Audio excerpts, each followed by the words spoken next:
Welcome back to the island of Kauai. Today we are talking about the best one-day itinerary to explore the Waimea Canyon. This is a great way to experience the canyon as well as spend a day on the island of Kauai.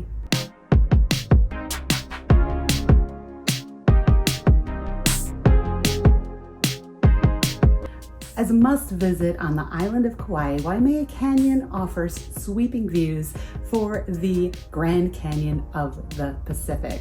And today we are diving into a one-day itinerary with all the stops that you want to explore on a great visit to this area of the island. So we're going to start our day in Waimea town with some breakfast. Now, anywhere on the island of Kauai, you're going to want to get going fairly early. This is not a nighttime kind of island. This is get up at the crack of dawn. That's probably why they have all the roosters all over the island, to wake you up at the crack of dawn.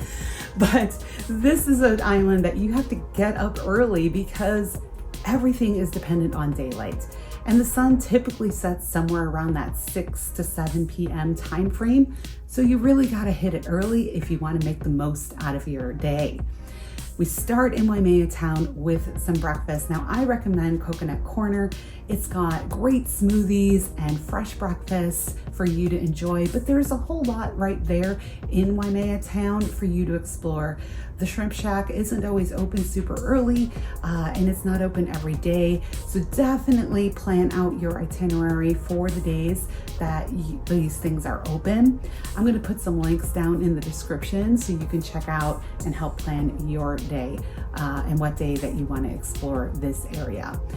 After you've filled up on some breakfast, it's time to get on the road and head up the canyon. As we're heading up the road, you're going to come across the first lookout. Now this isn't really named, but it does give you a really great overview of Waimea town and of course sweeping views of the ocean.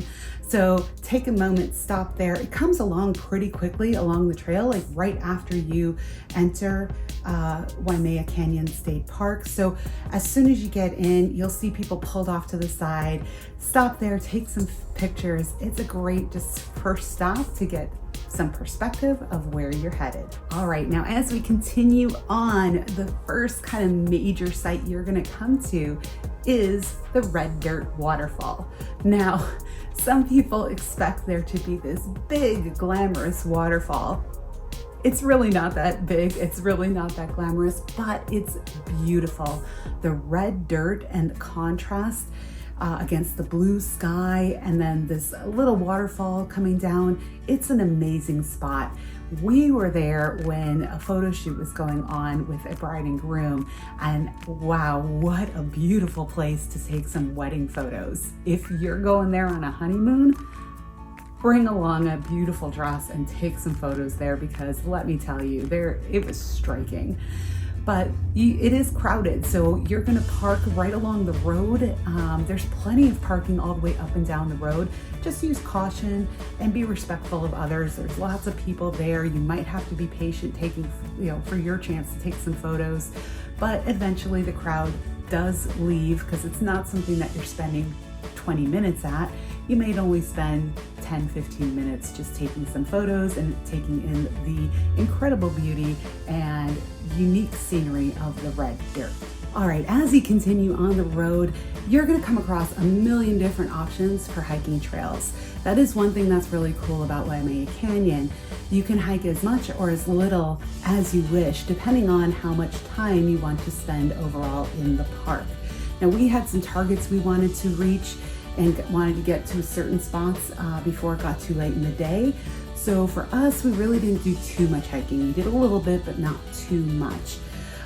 So as you continue on, just remember, you can stop anywhere. I will put a list of all of the hiking stops in the description below.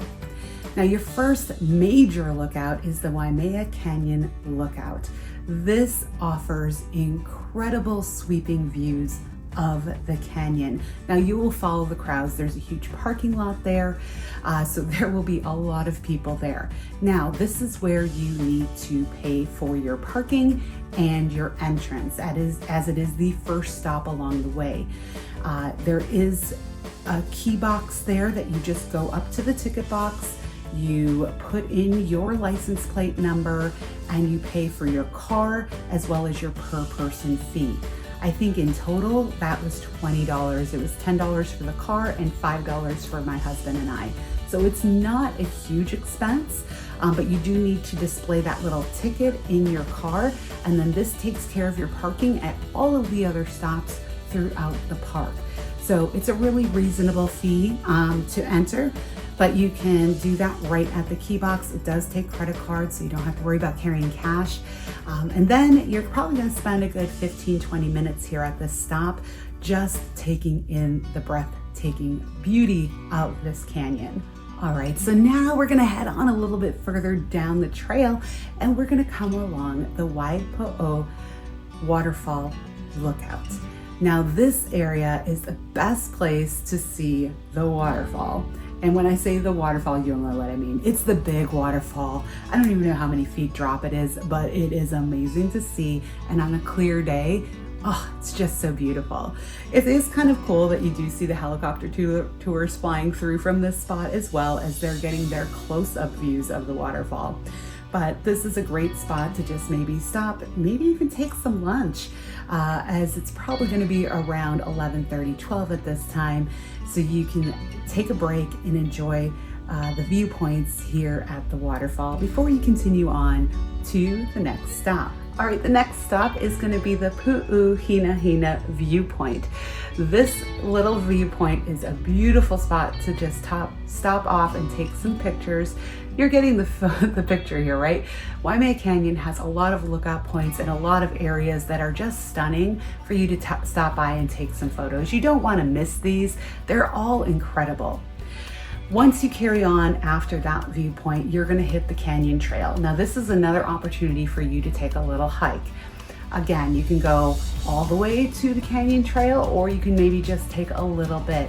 If you are gonna take the canyon trail, it is probably gonna take you about an hour to complete that trail, but it does give you great views. And I would just determine if you want to do it. It is gonna be kind of warm by the time you reach this area because it's gonna be midday sun. So keep that in mind, make sure that you cover up and bring lots of sunscreen. But it can be a great way to get a little exercise in and enjoy the nature midway through your journey through the canyon. All right, so now that you've got your bit of exercise in from the canyon trail and you carry on, you're gonna hit the Koke'e Museum and Lodge. You'll know when you get here. There's a couple buildings, lots of parking, and 1,000,001 roosters. But this is also a great place to stop by and have lunch. They have a cafe that has all kinds of food, authentic Hawaiian food. So I would definitely make that a journey if you want to stop for lunch there. That is your spot to stop. You can also bring a picnic. They have plenty of picnic tables out there. And if you're looking to camp, they have a campground. So this is also an area that if you wanted to camp out for a couple nights, you could do so. The museum just offers a history of the area, and then the cafe and lodge also have a nice little gift shop with some unique souvenirs inside. The whole soap line made me laugh because, well, as you can see, they have some unique names. Now, the moment that we're all waiting for, we get to the very end of the road, which is in Koke'e State Park. Now, this Kalalau Lookout is incredible. If you've been wanting to see the Na Pali coast by land and you don't want to do a hike, this is where you come. Go ahead and park. Again, you're gonna have that little parking slip that you paid for 2 stops ago. Just display that in your windshield and then head out for the viewpoints of the Na Pali coast. Now there is a trailhead here, so again, if you do want to hike, you can hike a little bit as well. It's not a terribly difficult hike, and a lot of people were on the trails when we were there that day, but wow, the viewpoints of the Na Pali coast. It is breathtaking. And from this viewpoint, you feel that you are on top of the world, overlooking the coastline of Kauai. It is one of the most picturesque views that I've ever seen anywhere on earth. So now that you've gotten to the end of the road, it's time to turn around and head back. So that is the thing about the Waimea Canyon Drive. It is not a loop, it is an in and an out. So you get to revisit the things coming back down. So sometimes, like the Red Dirt Waterfall, if it's really crowded on your way up, you can hit it on your way back down. So just keep those things in mind, that you don't have to stop at every stop on the way there. You do have the opportunity to stop at them on the way back.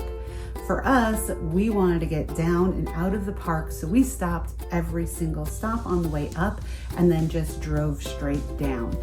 We wanted to hit JoJo's back in Waimea Town for a sweet treat at the end of our drive. JoJo's Shaved Ice is a great way to end your day exploring the Waimea Canyon.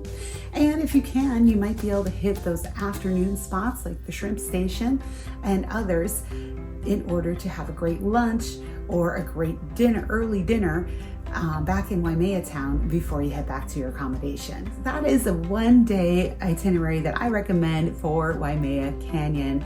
I am going to link below the step-by-step itinerary. If you want to pick that up, just go ahead and click the link and you can download the PDF guiding you through everything related to Waimea Canyon and exploring it all in one day. I hope you've enjoyed this video. Don't forget to like, comment, and subscribe, and travel safe. Where are we going next? Let's go.